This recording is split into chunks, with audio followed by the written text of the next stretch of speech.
Live. This is News 12 at 11 on your side. Columbia County schools are growing, their graduation rates staying high. That is not necessarily the case in Richmond County. We look at some of the challenges facing Richmond County schools. Good evening, I'm Richard Rogers. Columbia County's Board of Education releases their projections for the next school year, and those numbers also have implications for Richmond County schools. Ben Billmeyer's been looking at those numbers for us tonight. Ben, what have you found out?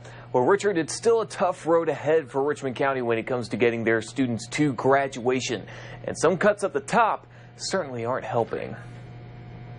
Stripes, some yellow stripes. On some nights, you can catch Sarah Berry teaching a local art class in Richmond County. Other nights, she's at home helping her daughter with homework in Columbia County. My goal is to have my children graduate high school and go off to college. And so I want to give them the absolute best start. Like many parents, it came down to choosing between the two counties, so she went with Columbia. I just wanted to make sure she was going to be in the best school district, which ones had the best graduation rates, who is going to offer the most help from my child who's got attention deficit disorder. The Georgia DOE's College and Career Ready Performance Index shows Richmond County schools were outperformed by 96% of the state's other school districts in 2016.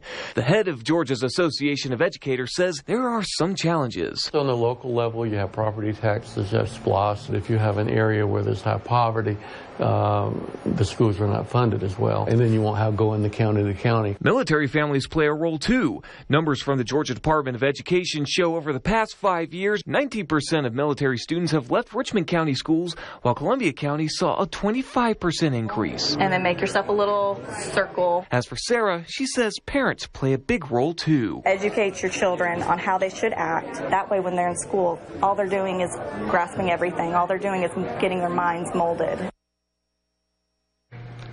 Now, Dr. Chapman says education has also had to deal with $9 billion in state budget cuts over the past decade.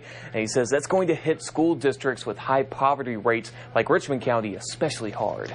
And Ben, you got some new numbers tonight from Columbia County that really spotlight the growth going on there, right? Yeah, that's right, Richard. We know expansion is a big part of that county, and another 470 students are expected to come into the system next year, along with more than 1,000 kindergartners, along with new cyber programs for teachers and students that are being introduced. Thanks, Ben.